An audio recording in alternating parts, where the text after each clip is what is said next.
ഇന്ത്യയും ചൈനയും തമ്മിലുള്ള ബന്ധം 5 വർഷത്തിനിപ്പുറം നല്ല രീതിയിൽ മുന്നോട്ട് പോകുന്നു എന്ന വാർത്തകൾ കഴിഞ്ഞ ദിവസം തന്നെ പുറത്തു വന്നപ്പോൾ പ്രധാനമന്ത്രി നരേന്ദ്രമോദിയും ചൈനീസ് പ്രസിഡന്റ് ഷീ ജിൻപിങ്ങും ഊഷ്മളമായ ഒരു ബന്ധത്തിന് തുടക്കമിട്ടു എന്ന തലക്കെട്ടുകൾ നിറയുമ്പോഴും ഇന്ത്യയെ മറുഭാഗത്ത് വരിഞ്ഞു മുറുകുകയാണ് ചൈന എന്നുള്ളതാണ് യാഥാർത്ഥ്യം. ഇത്രയധികം മുന്നറിയിപ്പുകൾ നൽകിയിട്ട് പോലും ഒരു യുദ്ധപ്രഖ്യാപനമെന്ന രീതിയിൽ ചൈനയുടെ ഈ സമീപനം അതുതന്നെയാണ് ഇന്ത്യൻ ജനതയ്ക്ക് വലിയ ഭീഷണിയായി മാറുന്നത്.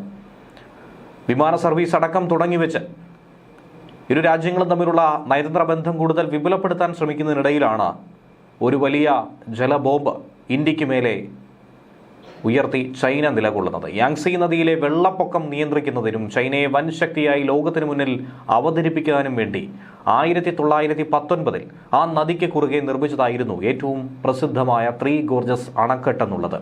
നമുക്കറിയാം, ത്രീ ഗോർജസുമായി ബന്ധപ്പെട്ട് ഈയിടെ ചില വാർത്തകൾ പുറത്തു വന്നിട്ടുണ്ട്. റിപ്പബ്ലിക് ഓഫ് ചൈനയുടെ പ്രസിഡന്റായിരുന്ന സൺ യാറ്റ്സൺ ആണ് അണക്കെട്ട് നിർമ്മിക്കുന്നത് ആദ്യമായി ശുപാർശ നൽകിയത്, അതിനു വേണ്ടിയിട്ടുള്ള ചുക്കാൻ പിടിച്ചത്. ഏറെ വർഷങ്ങളെടുത്ത്, പതിറ്റാണ്ടുകളെടുത്ത് തന്നെയാണ് ഈ അണക്കെട്ട് പൂർത്തീകരിക്കാനായി അവർക്ക് സാധിച്ചത്. നിർമ്മാണത്തിൻ്റെ ദൈർഘ്യം അത്രയേറെ നീണ്ടു നിന്നു. ഭൂമിയുടെ ഭ്രമണപഥത്തിൻ്റെ തന്നെ വേഗത കുറയ്ക്കാൻ ഈ അണക്കെട്ടിന് സാധിക്കുമെന്ന രീതിയിലുള്ള റിപ്പോർട്ടുകളും ശാസ്ത്ര പഠനങ്ങളും ഈയിടത്തായി നമ്മേവരും കണ്ടിരുന്നു. ഇപ്പോഴാകട്ടെ ത്രീ ഗോർജസിന് പുറമെ ലോകത്തിലെ തന്നെ ഏറ്റവും ശക്തമായ ജലവൈദ്യുത പദ്ധതിയിലേക്ക് ചൈന കടക്കുന്നു. അതിനുവേണ്ടിയിട്ടുള്ള നടപടികൾ ചൈന സ്വീകരിച്ച് കഴിഞ്ഞിരിക്കുന്നുവെന്ന് വേണം മനസ്സിലാക്കാൻ. ടിബറ്റിലെ ഹിമാലയൻ മേഖലയിലാണ് ഈ പുതിയ അണക്കെട്ട് വരാനായി പോകുന്നത്. ഈ അണക്കെട്ട് നിർമ്മിക്കുന്നതോടുകൂടി ഭൂമിയുടെ അച്ചുതണ്ടിനെ തന്നെ പിടിച്ചു കറക്കാനായി ചൈനയ്ക്ക് സാധിക്കും വിധത്തിൽ വലിയൊരു കാന്തിക ശക്തി ഇതിനു ചുറ്റും രൂപപ്പെട്ടു വരുമെന്നാണ് കരുതുന്നത്. 2025 പകുതിയോടുകൂടിയാണ് പദ്ധതി പ്രഖ്യാപനം നടത്തിയത്. $165 ബില്യൺ ഈ പദ്ധതിക്ക് ആകെ ചെലവായി ചൈന കണക്ക് കൂട്ടുന്നത്. ഇതിന് മുകളിലേക്ക് പോകാനുള്ള സാധ്യതയും ഏറെ കൂടുതലാണ്. ഈ പദ്ധതിക്കുള്ള പേരും ഇതിനോടകം തന്നെ നൽകിയിട്ടുണ്ട്.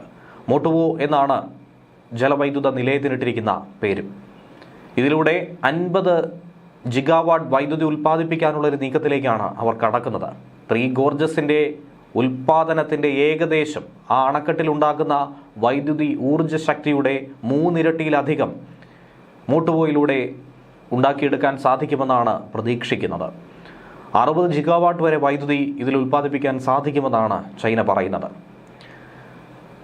ബ്രഹ്മപുത്ര, യമുന എന്നീ നദികളായി ഇന്ത്യയിലേക്കും ബംഗ്ലാദേശിലും ഒഴുകുന്ന യാർലങ് സാങ്പോ എന്ന നദിയിലാണ് ജലവൈദ്യുത നിലയം. കുറച്ചുകൂടി വ്യക്തമായി പറഞ്ഞാൽ ബ്രഹ്മപുത്ര നദിക്ക് കുറുകെയാണ് ചൈന ഈ അണക്കെട്ട് നിർമ്മിക്കുന്നത്. ദേശീയ കാലാവസ്ഥാ നയങ്ങളൊക്കെ കൈവരിക്കുന്നതിലേക്കുള്ള തന്ത്രപരമായൊരു ചുവടുവയ്പായി ഇതിനെ ചൈനീസ് സർക്കാർ നോക്കിക്കാണുന്നുണ്ട്. ഈ പുതിയ അണക്കെട്ട് വരുമ്പോൾ അത് ഇന്ത്യക്ക് വലിയ തോതിൽ തന്നെ വെല്ലുവിളിയാകുന്നു എന്നുള്ള കാര്യം യാഥാർത്ഥ്യമാണ്. നേരത്തെ പരാമർശിച്ചതുപോലെ തന്നെ ബ്രഹ്മപുത്ര നദിയിൽ ഇതുപോലൊരു അണക്കെട്ട് നിർമ്മിക്കുമ്പോൾ ഇന്ത്യക്ക് മേലുള്ള, ഇന്ത്യയിലെ ഏകദേശം 7ഓളം വരുന്ന സംസ്ഥാനങ്ങൾക്ക് മുകളിൽ ഒരു വലിയ ജലബോംബായി ഇത് മാറും എന്നതാണ് ആശങ്ക ജനിപ്പിക്കുന്ന വസ്തുത. അതോടൊപ്പം തന്നെ ബംഗ്ലാദേശിനും ഒരുപോലെ തന്നെ ഇത് ഭീഷണിയായി മാറുന്നുണ്ട്. ഇതുകൂടാതെ പുനരുപയോഗ ഊർജ്ജ ഉൽപ്പാദനം വർദ്ധിപ്പിച്ച് കൽക്കരിയെ ആശ്രയിക്കുന്നത് ഒഴിവാക്കി അതിനെ പൂർണ്ണമായും ഇല്ലാതാക്കി മുന്നോട്ട് പോകാനാണ് ചൈന ലക്ഷ്യമിടുന്നത്. ഊർജ്ജ പ്രതിസന്ധിയൊക്കെ പൂർണ്ണമായും പരിഹരിക്കാൻ ഈ പദ്ധതി പ്രാവർത്തികമാകുന്നതോടുകൂടി സാധിക്കുമെന്നാണ് ചൈനീസ് സർക്കാരിൻ്റെ കണക്കുകൂട്ടൽ. താഴ്ന്ന പ്രദേശങ്ങളിലെ രാജ്യങ്ങളെ, പ്രത്യേകിച്ചും ഇന്ത്യയും ബംഗ്ലാദേശിനെയും ഒന്നും ഇത് ഗുരുതരമായി ബാധിക്കില്ല എന്ന് ചൈന പറയുന്നെങ്കിൽ പോലും പ്രതികൂലമായി ഇത് ബാധിക്കും എന്നുള്ള കാര്യം യാഥാർത്ഥ്യമാണ്.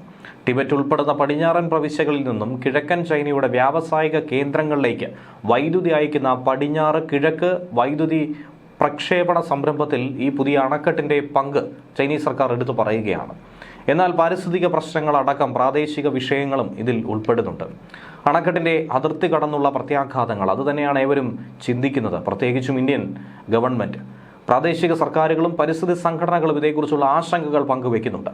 നദികളുടെ ഒഴുക്ക്, പരിസ്ഥിതിക തടസ്സം, ഭാവിയിൽ ഭൗമരാഷ്ട്രീയ സ്വാധീനം ഇതൊക്കെ തന്നെ മാറാനുള്ള വലിയ സാധ്യതകളുണ്ട്. പ്രത്യേകിച്ചും ഇന്ത്യയും ബംഗ്ലാദേശും നൽകിയിരിക്കുന്ന ഈ മുന്നറിയിപ്പുകൾ അതിനെ അവഗണിച്ചുകൊണ്ട് ചൈന മുന്നോട്ട് നീങ്ങും എന്ന് തന്നെയാണ് മനസ്സിലാക്കാൻ കഴിയുന്നത്. അതുകൂടാതെ ടിബറ്റൻ വംശജരുടെ കൂട്ടക്കുടിയിറക്കം, മതപരമായ സ്ഥലങ്ങളുടെ നാശം, പദ്ധതിയുടെ ആസൂത്രണത്തിലും നിർവഹണത്തിലുമുള്ള സുതാര്യതയില്ലായ്മ, ഈ പ്രശ്നങ്ങളൊക്കെ തന്നെ ചൂണ്ടിക്കാണിക്കപ്പെടുന്നു. പ്രത്യേകിച്ചും അറിയാവുന്നതാണ്, ചൈനീസ് ഗവൺമെൻറ് ഏതെങ്കിലും ഒരു പദ്ധതിയിലേക്കോ ഏതെങ്കിലും ഒരു കാര്യത്തിലേക്കോ ഇറങ്ങി തിരിച്ചാൽ ഒരു തരത്തിലുമുള്ള സുതാര്യത ആരും പ്രതീക്ഷിക്കേണ്ടതില്ല. സർക്കാർ തീരുമാനങ്ങൾക്കനുസരിച്ച് മാത്രമേ കാര്യങ്ങൾ മുന്നോട്ട് പോവുകയുള്ളൂ. ആ രാജ്യത്തിന് പുറത്തേക്ക് യാതൊരു വിവരമോ വാർത്തയോ അവരറിയാതെ, അവർ പങ്കുവയ്ക്കാതെ പുറത്തു പോകില്ല എന്നുള്ളതാണ് മറ്റൊരു വസ്തുത. ഇതൊക്കെ തന്നെയാണ് സംഘടനകൾ ചൂണ്ടിക്കാണിക്കുന്നത്. പ്രത്യേകിച്ചും പരിസ്ഥിതി ലോല മേഖലയാണ് ഈ പ്രദേശമെന്ന് പറയുന്നത്. അതുകൂടാതെ ഉയർന്ന ഭൂകമ്പ സാധ്യതയുള്ള മേഖലയിലാണ് ഇങ്ങനെ ഒരു അണക്കെട്ട്, കൂറ്റൻ അണക്കെട്ട് പണിയാനായി ചൈന തയ്യാറെടുത്തിരിക്കുന്നത്. ഈ അടുത്തായി ഉണ്ടായിരിക്കുന്ന ഭൂകമ്പ സാധ്യതകളൊക്കെ തന്നെ പരിശോധിക്കുകയാണെങ്കിൽ ഇങ്ങനെ ഒരു അണക്കെട്ടുണ്ടാകുന്നത് ബോംബായി തന്നെ ഇന്ത്യക്ക് മേൽ മാറും എന്ന കാര്യത്തിൽ സംശയമില്ല. ഇതൊക്കെ പറഞ്ഞുകൊണ്ടാണ് പുതിയ അണക്കെട്ടിനോട് എതിർപ്പ് പ്രകടിപ്പിച്ച് ഇന്ത്യ അടക്കം രംഗത്ത് വരുന്നത്. ഏറെ ആശങ്ക പങ്കുവച്ചിരുന്നു. ടിബറ്റിൽ ചൈന യാർലങ് സാങ്പോ എന്ന് വിളിക്കുന്ന ബ്രഹ്മപുത്ര നദിയിലാണ് ഈ അണക്കെട്ടിനെ, കൂറ്റൻ അണക്കെട്ടിനെ പടുത്തുയർത്തുന്നത്. തങ്ങളുടെ താല്പര്യങ്ങൾ സംരക്ഷിക്കാൻ ചൈന തയ്യാറാകണമെന്ന് ഇന്ത്യ നേരത്തെ തന്നെ ഈ വിഷയത്തോട് പ്രതികരിച്ചിട്ടുണ്ടായിരുന്നു. നദീജലത്തിന്റെ അവകാശവാദങ്ങൾ എടുത്തു പറഞ്ഞുകൊണ്ട് ചൈനീസ് സർക്കാരിന്റെ പദ്ധതികളിൽ സുതാര്യത തേടിക്കൊണ്ട് ചൈനയ്ക്ക് ഇന്ത്യ കത്തയച്ചിട്ടുണ്ടായിരുന്നു.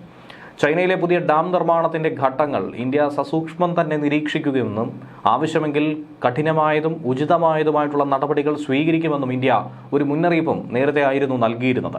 ഇങ്ങനെ ഒരു പുതിയ അണക്കെട്ട് ഉണ്ടാകുമ്പോഴുണ്ടാകുന്ന ഭവിഷ്യത്തുകളെക്കുറിച്ച്, ഭാവി വെല്ലുവിളികളെക്കുറിച്ചും ഒക്കെ തന്നെ ഇന്ത്യ ആശങ്കാകുലരാണ്. പ്രത്യേകിച്ചും ബ്രഹ്മപുത്ര നദിയുടെ ഒഴുക്കിൽ അത് വലിയ സ്വാധീനമുണ്ടാക്കും, ഏറ്റക്കുറച്ചിലുകൾ സൃഷ്ടിക്കും, കടുത്ത ജലക്ഷാമവും ഒരുപക്ഷെ വെള്ളപ്പൊക്കത്തിലേക്കും ഒക്കെ തന്നെ ഇത് നയിച്ചേക്കും. ദശലക്ഷക്കണക്കിന് ആളുകളെയാണ് ഇത് ബാധിക്കുന്നത്. ഡൽഹിയിൽ കഴിഞ്ഞ ദിവസം തന്നെ നടത്തിയ വാർത്താ സമ്മേളനത്തിൽ ഇതേക്കുറിച്ചൊരു കാര്യം പ്രതിപാദിച്ചിട്ടുണ്ടായിരുന്നു. ബ്രഹ്മപുത്ര നദിയുടെ താഴ്വരയിലുള്ള സംസ്ഥാനങ്ങൾക്ക് അവരുടെ താല്പര്യങ്ങൾക്ക് മേൽ ഒരു വെല്ലുവിളിയായി ഇത് മാറിക്കൊണ്ടിരിക്കുകയാണ്. ഉയർന്ന പ്രദേശങ്ങളിലെ ഈ നിർമ്മാണ പ്രവൃത്തികൾ ദോഷം വരുത്തുന്നില്ല എന്ന് ഉറപ്പാക്കാൻ ചൈനീസ് സർക്കാരിനോട് നിലവിൽ വിദേശകാര്യ മന്ത്രാലയം ആവശ്യപ്പെട്ട് കഴിഞ്ഞിരിക്കുന്നു.